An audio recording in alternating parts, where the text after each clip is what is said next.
Do you have any other color jokes? I mean, he's just blue and yellow. Did you just say, do we have any other colored jokes? I knew you were going to say that. Fucking Jimmy the Greek over here. I don't want to... Jimmy the Greek. How about Jimmy the Greek gets kicked out for being a racist? Meanwhile, they call him the Greek. Homophobic. Yeah. Well, I think it shows Earlier solidarity. he was racist, and now he's homophobic. Well, I think it shows solidarity. All right, this next one. That's fine. What are you afraid of? Yeah. It's almost like it's a test. Like if you laugh, then you're an asshole or something like that. Right, exactly. If you laugh at him? Yeah, at that joke, at that particular joke. It's like a test. You're testing me. It's always a test with this fucker. Do you want to hear my impression of the That's going to be you if you don't lose weight. Do you want to hear my impression of the 9/11 call from Johnny Carson? The 911 call. Yeah, I'm sorry. Yeah. But 9/11 was a national tragedy. Yes, it was. Why do you laugh at that? You said it. Johnny Carson died at 80 years old. Okay, Johnny Carson died at 80 years old. Would you like to hear my impression? And this is what I used to look like. That's Fathom right there. And That's you? that's me. Are you serious? Yeah, that was on a good day too. Is that like a fake picture? No, that's not a fake picture. So how old were you then? You were 24? Yeah, I was probably about 24, 25. And How much did you weigh? well, at that point, I think the largest I got up to was about 250. There I was probably about, I don't know, close, coming up on 250. Do I look like that fucking fat pig? I'll bet you we could. It's got to be bigger than the rest now. Well, let's see what I can do. But that wasn't your club of choice, though, probably. You're Well, probably you know, an improv guy. I was a little bit of both. Can we get our check too, please?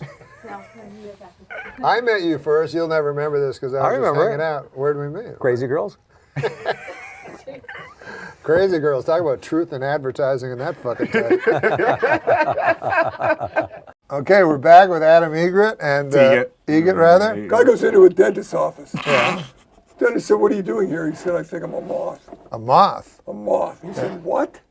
"I think I'm a moth." He said, "Well, you have mental problems. You need to go see a psychiatrist." He said, "I know." He said, "You're in a dentist's office." He said, "I know." He said, "What are you doing here? Why did you come here?" He said, "The light was on."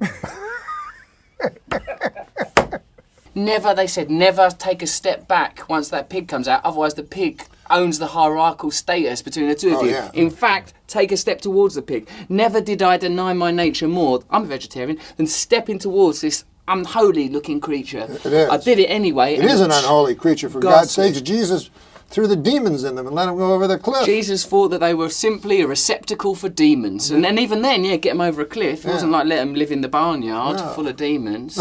You know, spit, it's just... What did you say right before she said, "I'm wet"? That sounds sexy to me. I was saying, I don't know, you want to get a bite, a movie, I'm wet. So I'm going to try. I tried that on other women. It doesn't work. Okay, so I'll be Kathy Griffin. And be me? And you be you. I don't know this area. Actually, it was around Centinela. You want, I don't know, see a movie, get a bite to eat? I'm wet. Ja Rule's taxes are just like his music. No one can remember the last time he released anything. No, it's not. That's just a sad observation. Yeah. But Well, listen to this. Catherine Zeta-Jones admitted she is bipolar half the time. She's deliriously happy, and the other time she has to suck an old man's cock. That's dirty. Come on, man. Let's be. Why did the moron throw the clock out the window? Why? Because it reminded him of Richard Clock, the man convicted of knife raping his wife. Good God Almighty! Jesus. There used to be some. All right. I'm sorry, I didn't know that one was coming. She was named after the biblical figure Ruth, which covers both of our religions. Thank you. The book of Ruth was in the Old Testament. The book of Ruth? Is that really a book? You're not familiar with the book of Ruth? No. Do you know the book of Ruth? No, but every time you talk about Ruth, you always refer to the chapter of Jonah. Oh, that's true, yeah. The whale. Yeah, that's my little joke.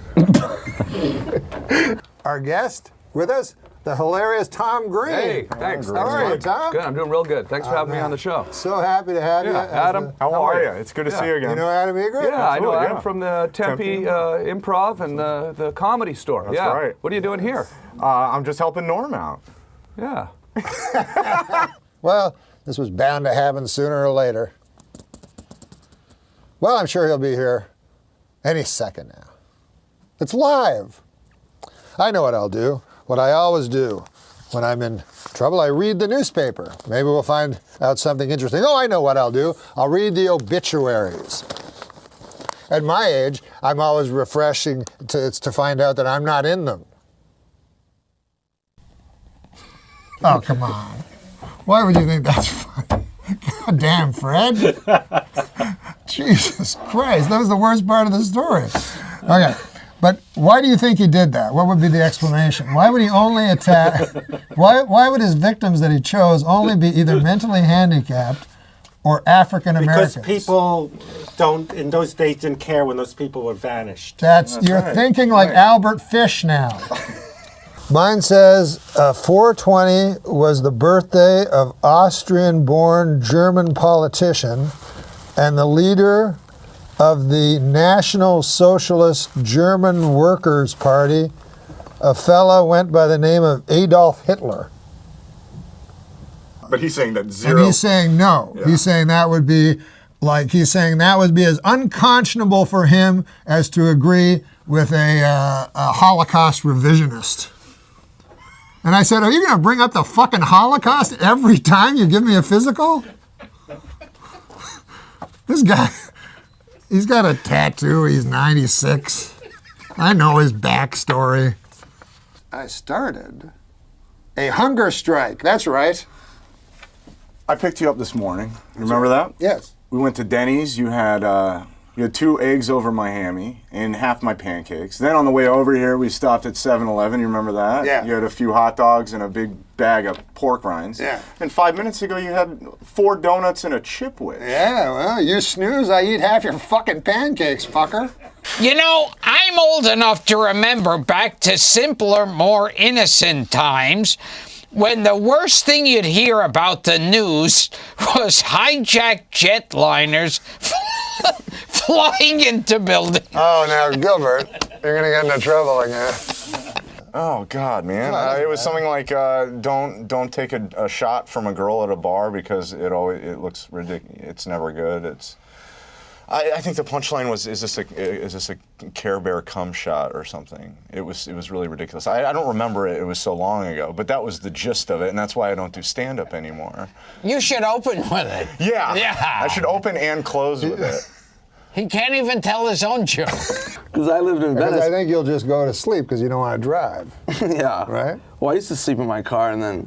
Because you're so far away from the comedy clubs. Well, because I used to live by you in Yeah, Venice. yeah. And then I moved to Hollywood. But when I lived in Venice, I would drive into Hollywood and I would do shows and like party really hard. Yeah. And I don't like drinking and driving, so I would either sleep in my He's car. against that. I slept in my car once for 6 nights in a row. 6 nights? This is what I have to work with, you know? I mean, we're going to get in trouble for this kind of stuff. Yeah, I mean, you know. I thought they were. I mean, you know what I mean? Gay people, this is it's funny when I see, like on TV, a guy, I just go, how out of touch are you? Not him, but him too. But I mean, you know what I mean? Like some governor will go, I'm against gays. You go, what? Like, just pretend you're not against them. Like, don't you understand? Made in America. Are you a jingoist? What is that? Someone who only loves things made in America? No. But it's a nice thing. Yeah. And take a look. it's cast iron. It's if I cast remember. iron. Iron? Cast iron grilling grates Are that are you kidding when you say iron? You know what? Don't be like fucking Larry King. That motherfucker, I say iron and he's up my asshole for fucking 4 days. Oh, I love Barry Morgan. I love Barry. I Really haven't funny seen him writer. forever. Me neither. He had a heart attack a long time ago, and he's fine. And then the doctor made him go on a vegan diet. He had to lose weight because he was overweight. Yeah. So I don't see him for like 10 years. And then I get on a plane, I'm sitting next to him. He's heavier now than he was back then. Wow. And I said, how's it going, Barry? He goes, I'm doing all right. My doctor wants me to get back down to my heart attack weight.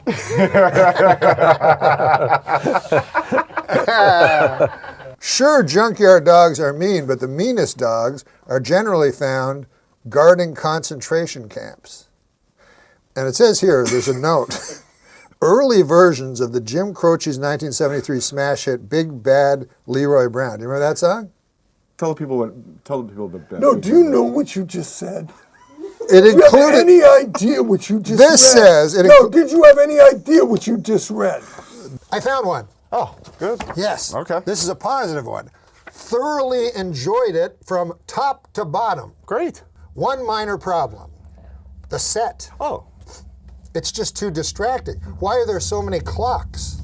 We're not tuning in to see what time it is in Hong Kong. We're tuning in to listen to comedians doing comedy.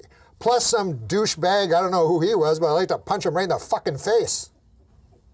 Why didn't you answer his question? What was his question? Ask it again. Don't ask that again. That ask was that the again. dumbest Too loud. goddamn question I've ever heard. You just want to know where you got it? Yeah, well, I gotta tell you where I got it, at Ralph's. That's where I got it. Any particular Ralph's? Yes, no, it's at Beverly Hills Ralph's. Okay. I got it in the meat section. The one on Beverly. Beverly Drive, Oh. okay. So afterwards, I went up to Larry Flint, and I'm very uncomfortable around anyone's wheelchair Right. or any sick person. You're worried about it. You don't know what to say. You don't know if to address it or not. Yeah, and I'm worried about my own mortality. You think it's almost infectious. Yes, I really do believe that they don't tell you how many contagious things there are. So I got close up to him, which you have to do with these fellas, and I said, "Hi, Larry," and he said, "Hi, I want you to sign up for Dollar Shave Club by going to dollarshaveclub.com/Norm. You will get high-quality razors sent to your door." That's not, come on. You guys are being sponsored by these people. No, but listen. You can get high-quality razors sent to your door. That's good. It's a little frightening. A stream of consciousness. Woody Allen's favorite comedian was Henny Youngman. In other words, he'd tell you a joke like this and then go like this and go like this. You know what I mean? You go from this. I go to the doctor, and the doctor said to me, "You look great. You're going to live till you're 60." I said, "I am 60. What did I tell you?" Yeah, that's funny. That's funny. What do you think of this? Hey, how about this? Take my wife, please. You think of that joke? 3-word setup, 1-word punchline, 4-word joke. I gotta call my sponsor. We got a sponsor? No. My sponsor, Argus Hamilton. Oh, that's Guy. Your sponsor. Yeah, my sponsor. Explain to the folks what a sponsor is. Oh, he's supposed to help me stay off the booze. And Yeah, his name's Argus Hamilton. He's a great guy. Yeah, he's a great guy. He's from the Comedy Store. I want to tell you a little secret I found out about Argus Hamilton. What? He was a huge fucking drunk, too. Hey, listen, have you noticed my enormous weight gain? I've gained 45 pounds. I'm telling you, my manager, my landlord rather, he managed to get rid of 230 pounds of ugly fat. He evicted me. Why are you even here? Go to mangrate.com and enter the coupon code NORM for their $19.99 Father's Day special. Because Mangrate, do you have a father? Mangrate is the perfect gift for this Father's Day. Is he alive? Yeah. Yeah. 100% made in America. If he was dead, it would have been a really bad moment in the commercial. I'm using so much of it now. Yeah. But I'm still getting fat. Yeah. Well, I don't quite understand. How is that even possible? I don't know. I was going to ask I have you to that. talk to a gastroenterologist. you don't have any now, do you? Any crack now? Oh, no, I don't know. No, Well, you smoked after it you all. do it for a while, you do not share. Yeah. Learn that one the hard way. You go, I'm out. But meanwhile, you're not out, and you do everyone else's crack with them. Yeah. And then you sneak off into the bathroom and do your own crack. Right. All right, well, I'll lose it. You know what I mean? You'll lose it. I'll lose it eventually. I know you will. You know why I started to gain the weight, I told you. I don't remember. I'm up 45 pounds, and it was for a role in a movie. That's right, it was. Anyways, whatever. What was the role for again? It wasn't a particular role, but I figured they always need a big fat guy in a movie. Turns out they don't. They have plenty of fat guys that are much more experienced at acting and at being a fat guy than I am. I look over and there's another friend of mine who's a small person, midget. Yeah, midget. They like to be called small people. Yeah, but midget will work for the story too. And he's fisting a girl on the couch, and he has cocaine all over his face. And I look over at him, and he was like in the middle of like, it's his hand, so it's like kind of like a penis, so it's not like too like violent. And it's not too violent. It's like a big penis, Very you know. gentle fisting. Though barely literate, Fish wrote taunting letters to the parents of his victims, gruesomely detailing how he slayed, butchered, cooked, and then with great enjoyment dined on their offspring. He would inevitably declare that a child's roasted rump was the most toothsome dish in all of gastronomy. You can't do that in the city that saw the Twin Towers fall. Just show up and hold the book 30 up. Rock and start shrieking. Yeah, I mean, well, it was like yeah, that's a consolation. Were you in New York when the Twin Towers fell? No, I was in Los Angeles. Well, either way, it was a national tragedy. But John Ritter, he wasn't like a Lothario or anything, but you know who was? Furley? Furley. You got it. Of course. Mr. Furley. So he says his big line would be, he'd say to girls, he'd go like this, he'd go, I'm married, but it's not going well. Oh my God. And then he'd put booze in when they weren't looking, like comically, when they weren't looking away, he'd put booze into their booze. Oh my gosh. It's a good movie. It's like working with... Paul Reiser was in that as well. It's like Dustin Hoffman and Rain Man. Yeah, Diner. Yeah, he worked on Diner. That was the thing, to go up to the mall at lunch. Yeah. The Beacon Hill Mall. The Beacon Hill to Mall, the Zellers. Sure. Oh, yeah. Also, when you shoplift, it's fun if you're leaving the store and you spot the guy spotting you, and then right before you leave, you just toss it down. Nice. And you laugh at the guy. Because they kind of trail you, you know. There's nothing they can do at that point.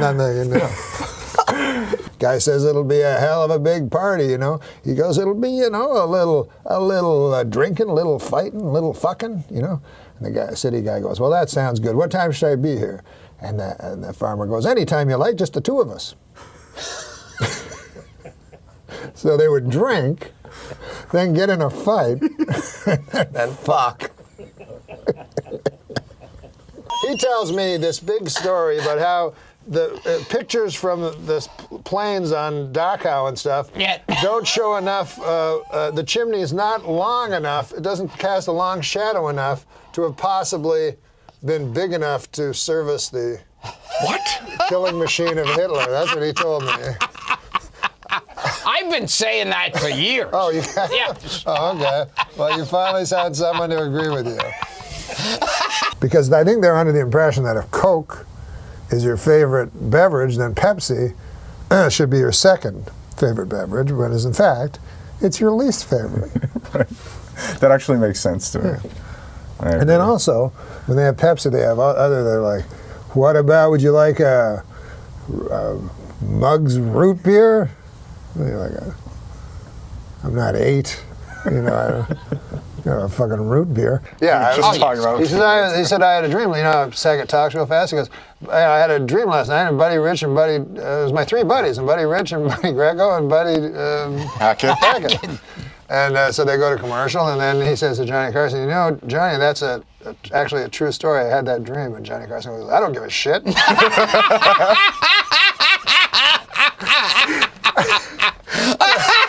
Oh, horses must love that they're the go-to animals when saying a guy has a huge cock.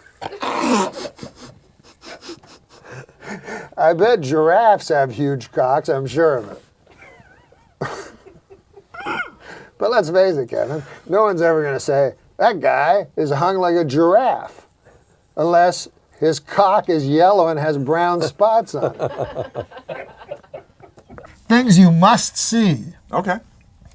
And anyways, look at this, number 6. Oh, here it is. It's our show. It's our program. Isn't that bizarre? Fuck. That shouldn't be in their fucking thing. My name should not be in any publication. No, that definitely. Did you think that? Like 3 weeks ago when we started, no. You were just a filthy bum. Yeah. And now these retards put your name in a fucking magazine.